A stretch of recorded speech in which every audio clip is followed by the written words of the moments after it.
think I'm on. Welcome to day two. Today we're going to talk about audience. We're going to go a minute and then we're going to start.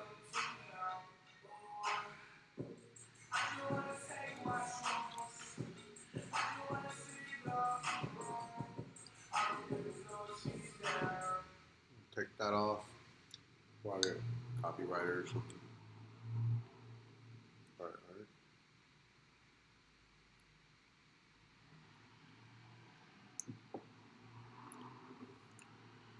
Alright, let's get started then. Welcome. Welcome everyone to day two. Let's see. Oh. I did not want to do that.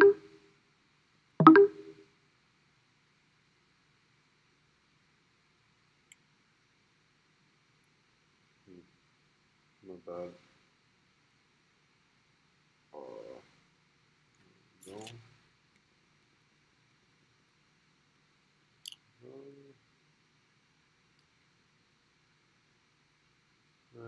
Messed it up.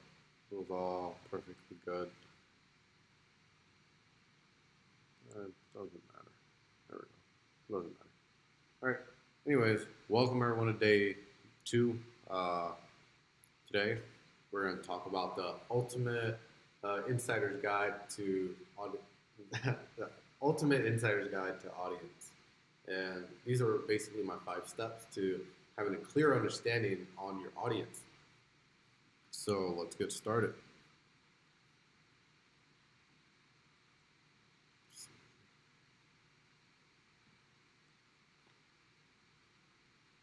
Hope everyone's having a good day, by the way.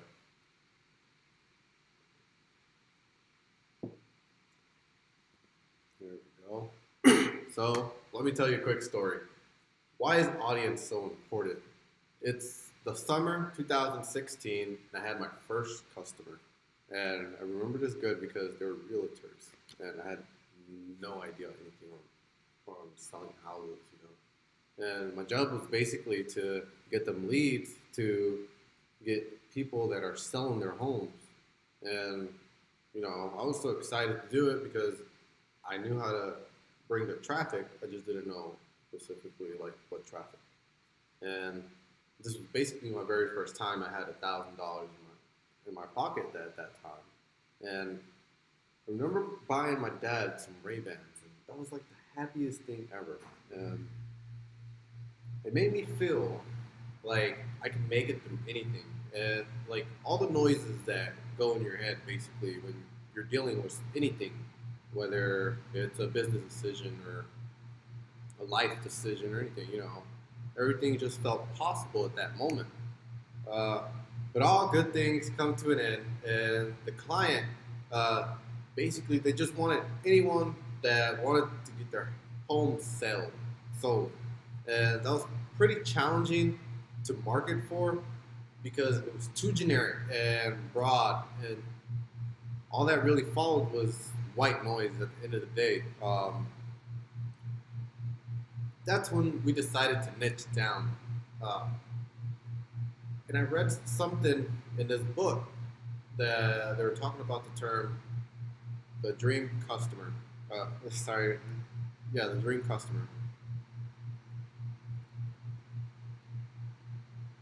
Where is it going? Oops, sorry. Messed up already. Let's see.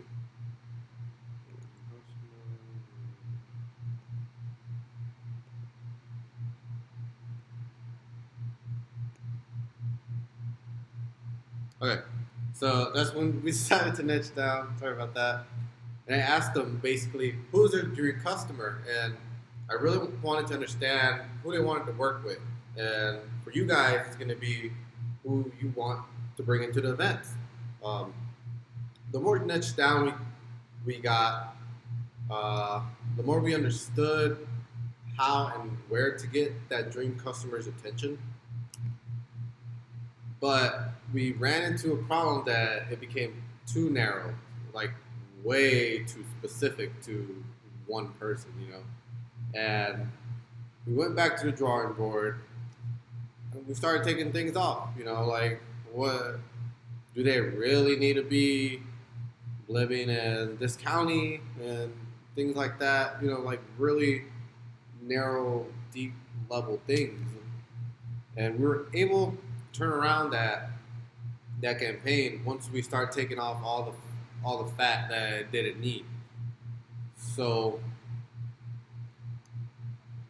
that's when I realized basically how powerful this is, that we can't be generic because that doesn't bring attention, and we got to be narrow, niche down.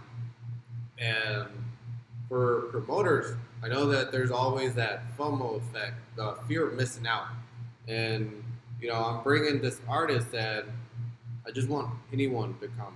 Basically, anyone that likes that artist to come. But there's it becomes really defiant. Not defiant, but it's too broad, basically. And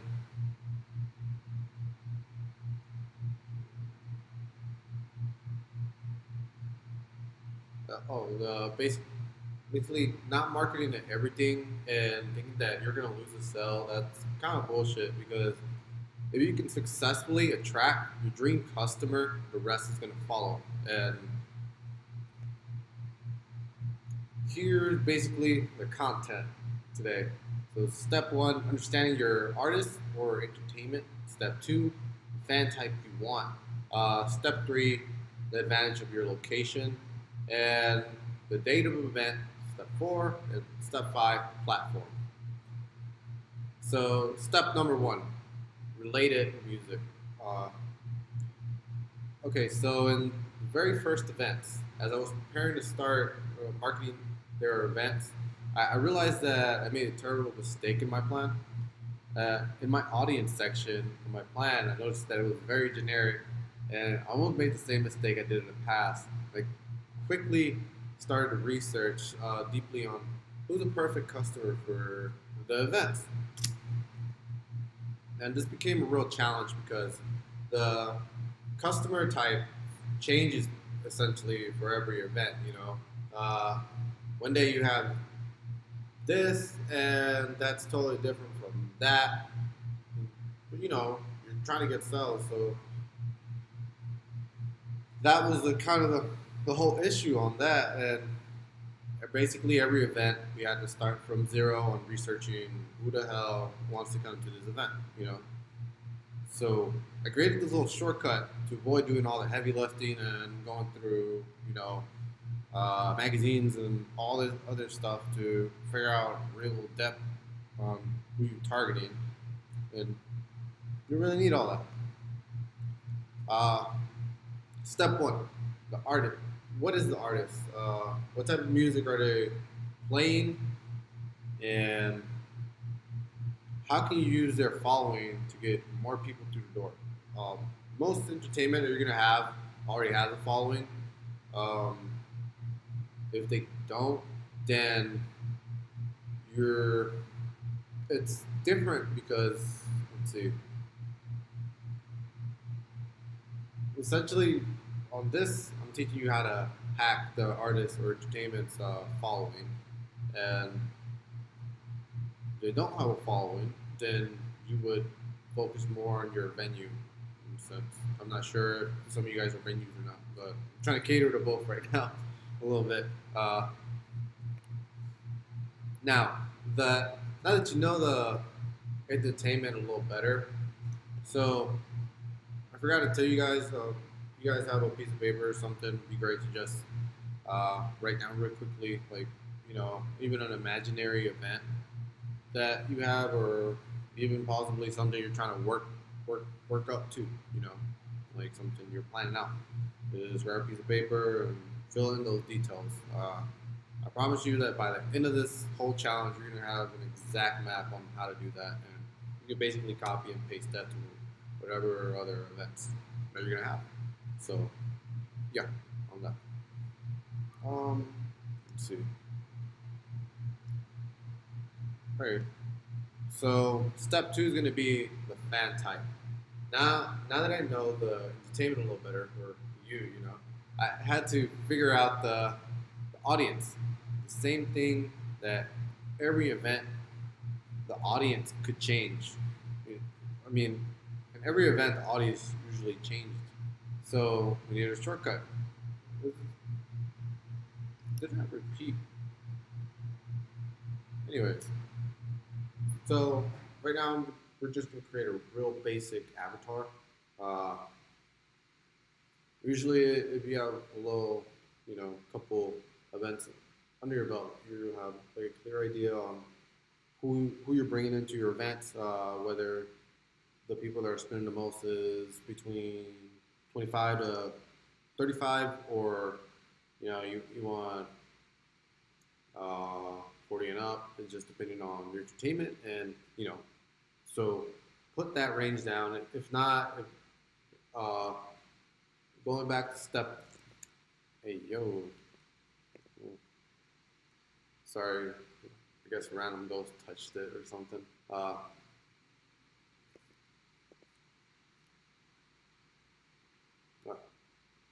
lost my train of thought already on this. Okay, so anyways, um,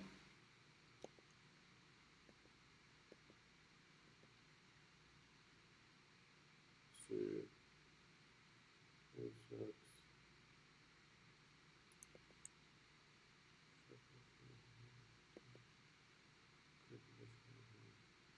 Okay, anyways, um, for Avatar, we're gonna go back to Avatar. I completely forgot where I was going with that. Basically, just you're just gonna know if you have a couple of events under your belt that you know where what type of audience is bringing your type of event. Usually on sex, it's usually both, but if you know your data, you know, like ours, males spend the most, around 35 to 45 usually. Uh, let's see, interests are things like, okay, so let's put an example. You're bringing I don't know, rock star band, right? So they bring a specific type of people in a specific age, specific sexes too. Maybe they bring more women because they're queen or something, you know. And males come too, but who's spending the most? That's usually who you put at the sex interests. What are these people wearing? What are the interests? Um, what do you do after this? It doesn't have to be very specific, but what I'm trying to do is make you flex that little marketing brain that's very simple to flex. Just start popping new ideas for you, and the location. That basically you put whatever you have in your event, whether it's moving consistently or whatever it is, the venue, anything. What type of people listen to this artist? So think about that real quick. Like referencing back to that to Queen, what type of people were listening to it?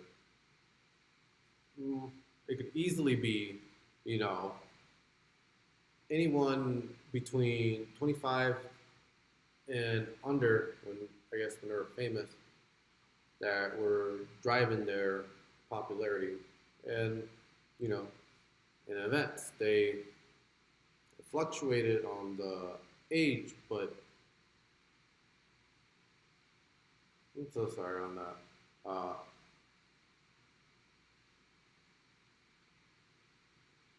Okay, so what type of people listen to artists is basically figuring out uh, the interests. That's kind of the question on that to make you really think on that. What type of artists are similar to this? Queen, there was AC/DC, um, all these other bands that are similar to it. And maybe there's entertainment that's similar. And you need to kind of just find a simple pattern right now.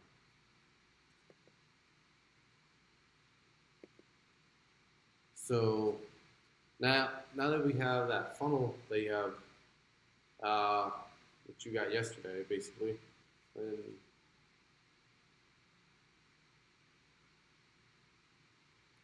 yeah, in the event industry, I'm trying to.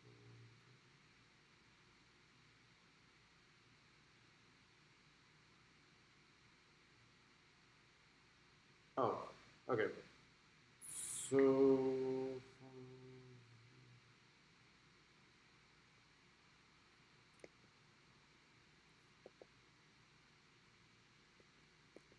sorry, that's not supposed to be there. That's for a different presentation. Uh,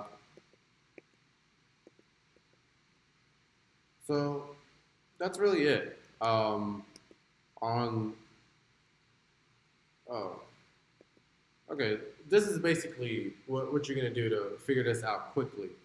Go to your entertainment artist or it, entertainment or artist favorite social profile. A lot of people use Instagram. A lot of people use Facebook. It depends on the demographics. Older people go to Facebook, and younger people go to Instagram.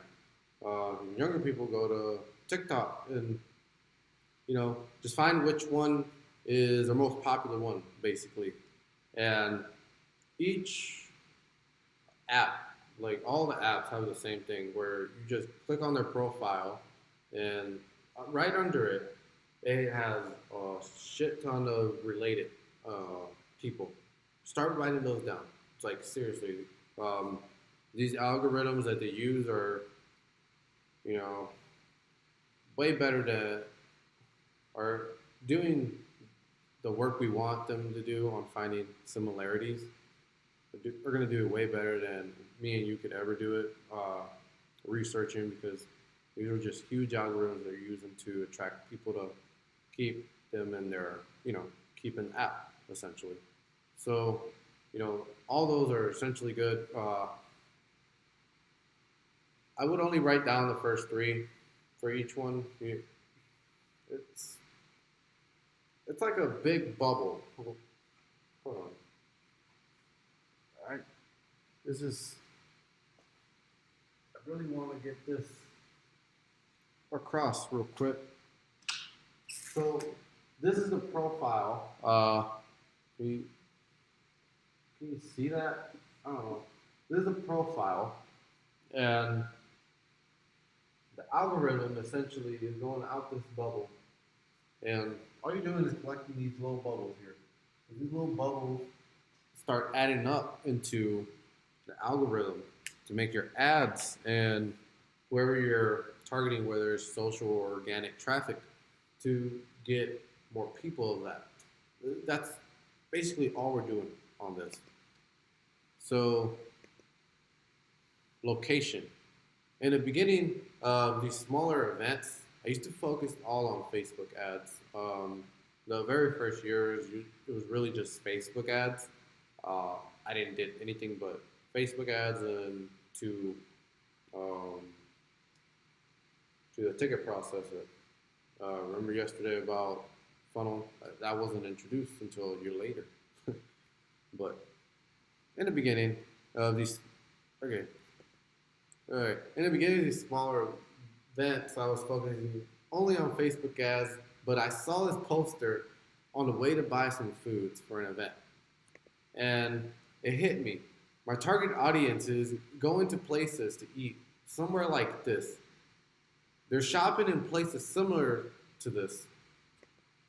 And it all came running to me really quickly, and I near damn ran home that day to play with this thought experiment. And sure enough, a new wave of people came because of this simple step. So, where is your event? Well, let's just say, what's a good location everyone should know? It doesn't matter. Imagine wherever your event is. How far do people travel for your event?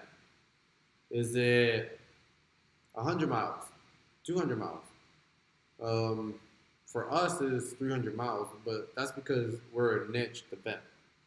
and not many events of those are happening across the states. So maybe you're doing EDM, and there's a bigger audience for that. So people don't come that far away, but maybe you have a bigger event, and people do come more far away. So start thinking about that a little bit. Think about how your location and places to target where your customers are usually hanging out at. By, by this, I reference, let's see, a rodeo. We have an event, and we're looking for people that want to come to this rodeo. How do we do it with location? Well, we start thinking. On the past, on step two, we we were talking about interest. So in this audience, that what are their interests? So what's the interest to go to a rodeo? We're gonna buy cowboy hats. We're gonna buy cowboy boots. We're gonna buy a nice shirt to go with, you know, with the whole fit. We're gonna go toes up, hat, everything. People like that stuff. So where do you buy that? In physical, like when we're talking about location, we're talking about physical. So where do you buy that? Are there places around my area that are gonna have things like this? Yes, write them down. Put them down for your event, because all these places are gonna help you find new waves of people. Uh, you know, even the internet, you're not gonna be able to catch everyone's attention all the time. So when you start grinding down on these specific places, you're able to target your customers much, much better. So hope that was kind of, hope that was clear, honestly. I know I've been going on rants, but there's so much I want to put down on here, and I can't figure it out just quite yet, but I will, don't worry. Step four, the date of events. This came to me in the most traditional way. The Hey, are they having similar events going on? That sentence. If you never had this done to you, you'll probably soon end up having something like this happen to you if you keep continuing in events, because uh, because people are always trying to throw you off the game, throw you off your game. Basically, that's basically it.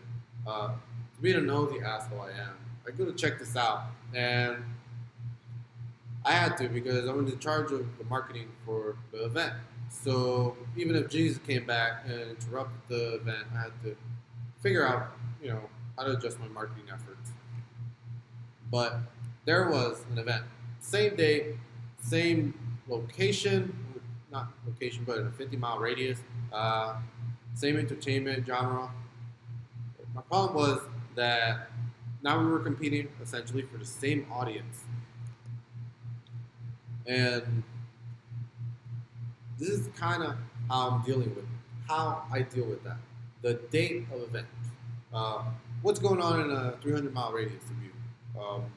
That's usually a good indicator for me. Like I said before, you can fill in your own number right here, when I told you to figure out, how long people are traveling for. Just put in that number right there for yourself. When is your event? You should just put that down there. Are you the only one having this type of event related, to what you're doing? Start your research on, like I said, on whatever number you have for your event, and what's going on. Start researching that. All right, so step 5, the platform. I bring this up because in my earlier digital marketing journey, where the question was always, where is the customer hanging out? That's always the question. And a little quick story on this is that Uh, if you think about it, humans have never been able to communicate like we do today. And just like in high school, or in a movie high school, that there was tables of jocks and I don't know,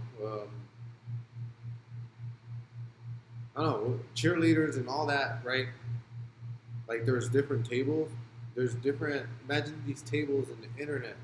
And you can find specific people in those tables, and that's essentially what we're doing here.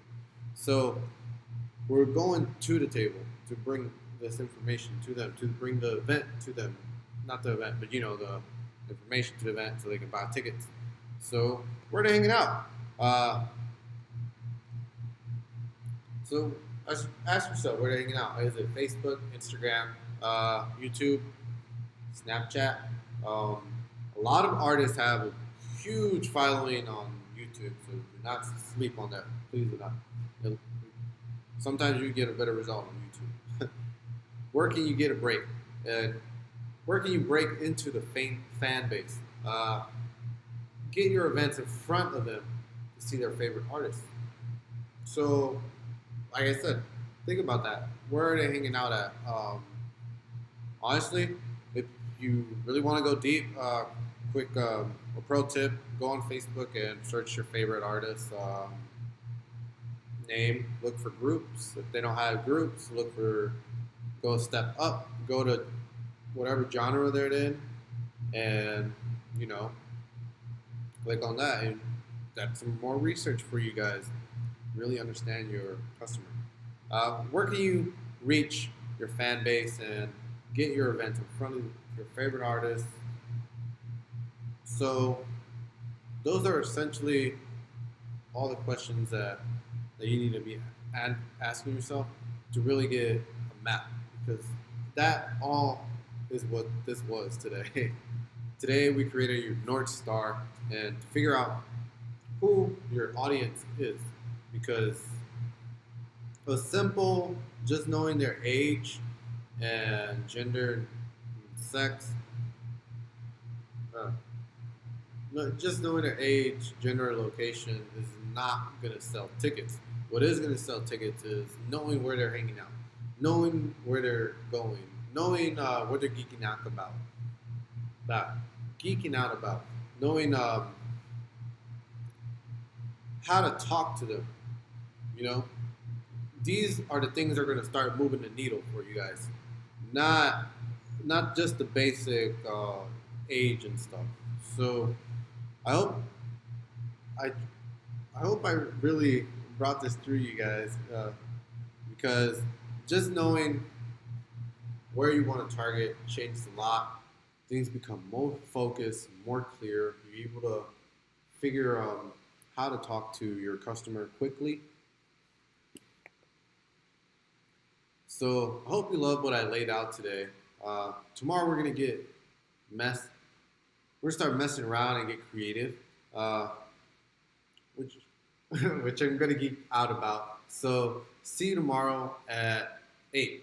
I'm sorry, there's a typo there. If you guys have any questions and stuff, just put them down and I'll answer them. Uh, but anyways, yeah. Hope you guys liked the lesson. Until tomorrow. Let's see. Anyways, yeah. Well, good night, guys. See you guys tomorrow. Day 3, I believe it is creatives. So don't mess that out.